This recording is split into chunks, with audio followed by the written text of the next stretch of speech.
আচ্ছা, স্লোপের যে এই যে সূত্রটা আছে এদিকে আনো। স্লোপের ফর্মুলাটা যে আছে থিটা সমান সমান tan ইনভার্স n/4 ভাগ 636.6 ইন্টু 20। এই ফর্মুলাটা বারে বারে দেওয়ার কোনো প্রয়োজন নেই।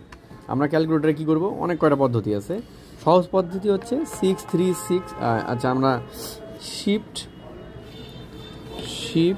10 ব্র্যাকেট, প্রথমটা কত আছে 10, তাহলে 10 divided 636.6 into 20 bracket close equal to, যে মানটা আসলো এবার ডিগ্রি সিম্বল টেপো, হয়ে গেল 17 ডিগ্রি 26।